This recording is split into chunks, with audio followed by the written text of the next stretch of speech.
thinking of now? I never know what you're thinking. Do you remember that lion that we took Luke to? Jupiter. Yeah, you remember Jupiter? We took one of our top tier clients there to teach him about the next level of conscious leadership. Do you remember that day? I remember when Luke went to Jupiter, yeah, he wasn't anywhere near where he wanted to be in his business. He'd got to this level, but he really wanted to accelerate it. So what we decided is what better way to show him how he can be king of the jungle than to take him to a lion who had a story from going from nothing to king of the jungle. I'll never forget that story. I remember what Jupiter used to look like. He was skinny, he had no confidence, you know, he didn't want to roar. They would put a piece of meat in a card box and he would like take his paw and just touch. Yeah, they made a cardboard box the shape of an antelope. I know, and it touched me so deeply to see how they building his confidence. And many years when we came back, I think it was 2 years. But remember when he ate the meat, when he tore the cardboard box about and he ate the meat. And how proud he was. He was trotting around like this and everyone was going, Jupiter, Jupiter. I couldn't believe that a lion's confidence can be built like that. And I mean, 2 years later when we came back, he was standing there, majestic, and his mane was in the wind and he was roaring.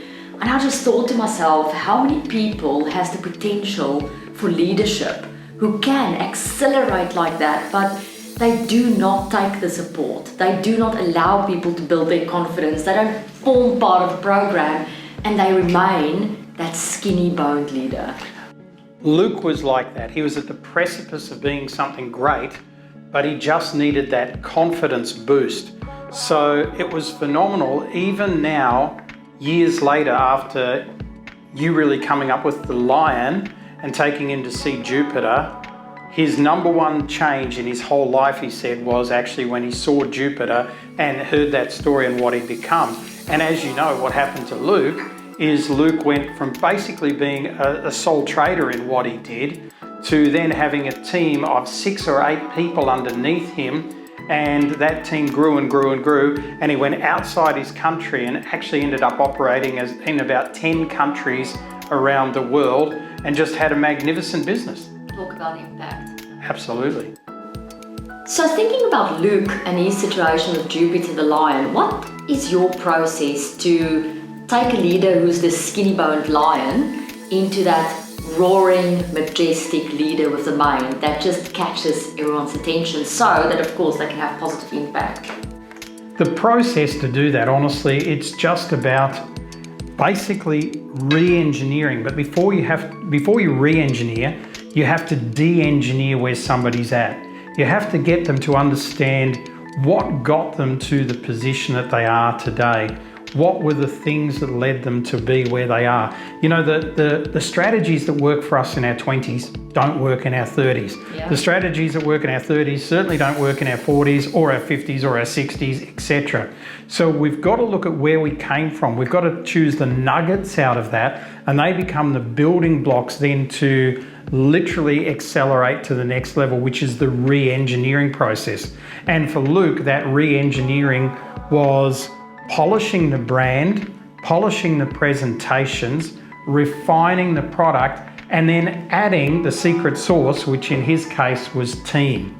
And when that team started to look up to him as that leader, as that Jupiter the lion, you know, then just like Jupiter, his mane grew and he became the true conscious leader that he was designed to be. So the process firstly is understanding that what got us to where we are today is not going to get us to where we really want to go.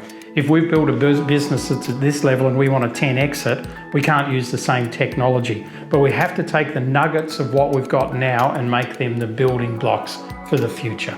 I find people are fragmented. I find that a lot of people can't focus. They can't focus on re-engineering or de-engineering and therefore accelerating because, you know, I look at it like a hand. You know, if you as a being... Nice nails. Thank you. If you as a being look like this, you can turn and you can focus. You can go, this is my purpose, this is what I want to achieve on this planet, and in order for me to accelerate, I'm going to focus on that. But what's happening in the world out there, and I see it in every single country, doesn't matter if it's leaders in politics, doesn't matter if it's leaders in entrepreneurship, doesn't matter where we come across them, I see this happening. They fragmented, they distracted.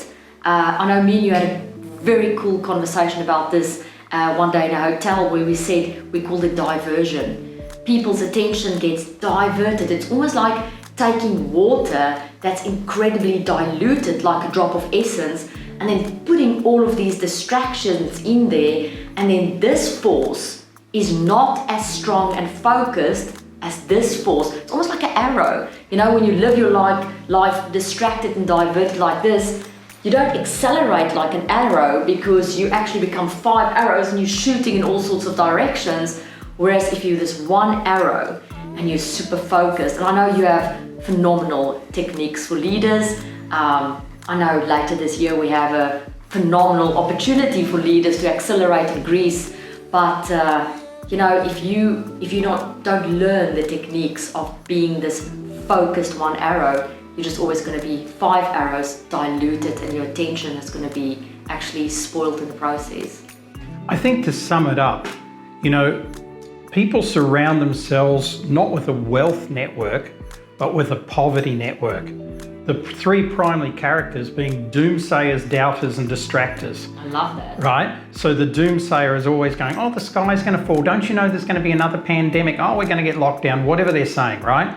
The doubter is sort of saying to them, how can you rise out of this? You're like a small, skinny little lion. Well, how can you be king of the jungle? Yeah. You're not qualified to be king of the jungle.